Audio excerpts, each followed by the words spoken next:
Hello everybody, I watched The Blacklist and I wanted to share my opinions on it. It was 10 seasons, tons of episodes, like over 200 episodes, many secrets, many storylines. What do I think of the final? What do I think of the show? It's not gonna be an in-depth review. I'm a Gen Z zoomer. You think I remember anything from season 1? Yes, I do. But I wanted to share my opinions, not because I have any fans who care about them, but because it feels like a great outlet to you guys. Here's a little image of James Spader while yeah. The positives. I fucking love James Spader and the guy who plays Harold Cooper. They're so fun to watch on screen. James Spader with Glenn, the tiny guy. Oh my god, that was so funny. It was like this a very serious show who then is like they're just quarreling couples. Very good. Now of course, will I remember everything positive? No, I'm just improvising. I have no script. James Spader was so fucking phenomenal. Oh my god. Oh my god. Jiminy Christmas. I'm wet because of that. But then I like Dembe. Oh, controversial take. I liked Elizabeth Keen. I think she was a nice character. Is that because I'm physically attracted to Megan Boone? Oh. But like realistically, you know what I mean? But no, seriously, people despise her character in the Blacklist community. People fucking want to wrangle her. It's like, whoa. She is a wacky character. I understand. But you know what I mean? I understand she's a wacky character, but I'll say I like her. Is that because I find Megan Boone hot, especially in season 3 with the blonde hair? My dick goes, but no, I like her character. I think she made me cry even a few times. In season 4 when Reddington reveals, even though I don't know if it's... Oh, spoilers alert. When he's a father, but it's later disputed that Reddington might be Katarina. Very controversial theory. We'll get into that. Reddington, I felt like crying at that moment. The happiness of Reddington saying I'm your father and Elizabeth appreciating that. I felt like they should have held on to that longer. Elizabeth Keen is what I would consider a tragic story of the writers keep pulling her in for drama. She could not be left behind. She had not a single episode, maybe, where she was happy with her husband or with Agnes or Tom, where she's laughing with Reddington. Maybe the final episode, spoilers alert, where she dies was the actual episode where she was happy. I wanted more of that. Didn't the writers realize people loved the dynamic between Keen and Reddington, like Keen being this lost puppy, so to say, and Reddington knowing the answers, but not giving them. But then when Reddington gives the answers, are very satisfying, like the father question and the mother question. And it's just like that feeling when they trusted each other and they were happy. The writers should have, in my opinion, held on to that. But no, instead they made Keen a villain. I like her character. I think she's an independent boss in season 8, but come on, it's wacky. I don't hate on it. I think the writers just couldn't keep that past from interfering with Keen. It's like, Keen has a stable and healthy life? Kill her sister. Make her turn on Reddington. Have a fake mother be her mother. Kill Tom. It's like, hurt Reddington. It's like, I get it, it's a drama show, but can we have Keen, have peaceful?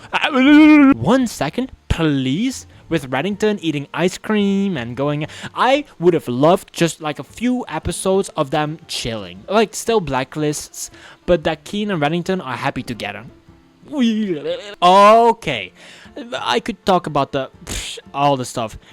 The final. The final. I am a Blacklist lover.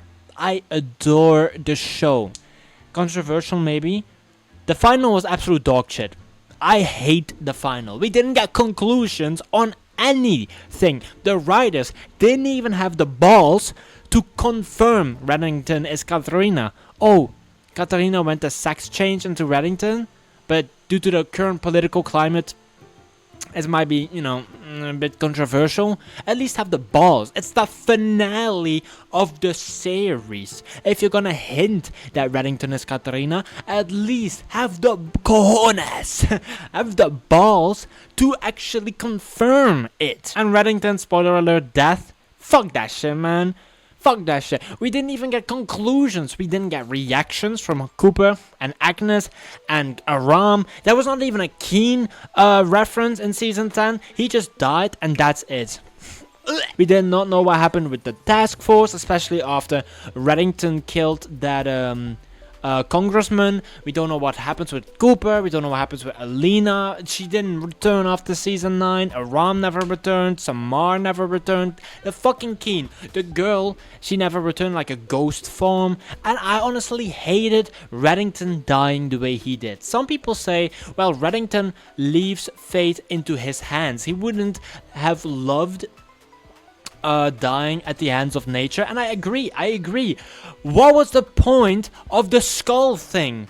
The whole point that he went to that ranch is to hang the skull on the barn. Only Blacklist viewers that watch the final will get this, but he didn't even do that. What was the point of spending like 20 minutes talking about that skull that he wanted to hang in the barn, his final thing he wanted to do? It reminded me of Breaking Bad, where Walter White wanted to do one more thing before he died. He had this obsession with hanging that bull skull on the barn where it once was. This entire obsession, and he dies.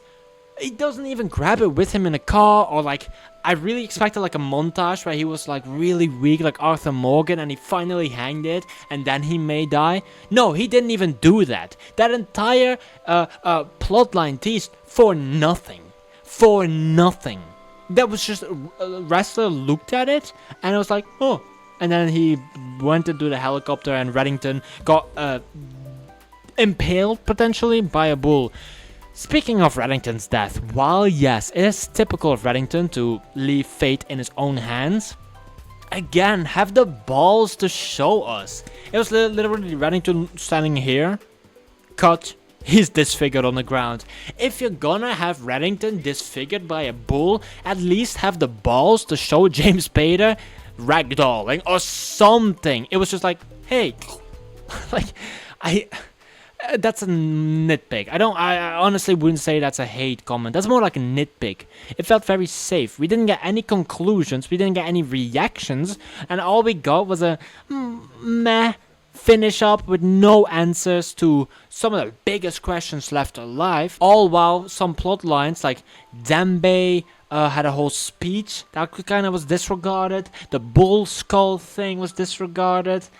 And we didn't really get a conclusion to how Wrestler felt about Reddington dying, how the task force happens, how Panabaker felt, how Agnes felt, like even Keen. I don't know if Megan Boone wanted to return for season 10, but even Keen's image or ghost didn't even appear. The girl that the entire mystery is based around didn't even appear. I love the Blacklist. I recommend it to anyone, despite this.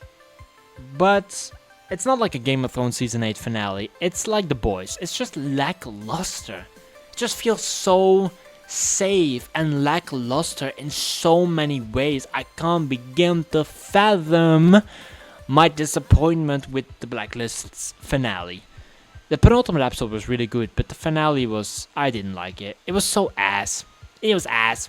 It was ass out of a butt, man. Hey, it's me in the future. I come off as a little bit negative. I am editing. Let me just say, TLDR, it's a fucking amazing show. It has some fucking cinema episodes. The final is ass, in my opinion. But that doesn't mean I don't... The show is amazing. If you like House MD...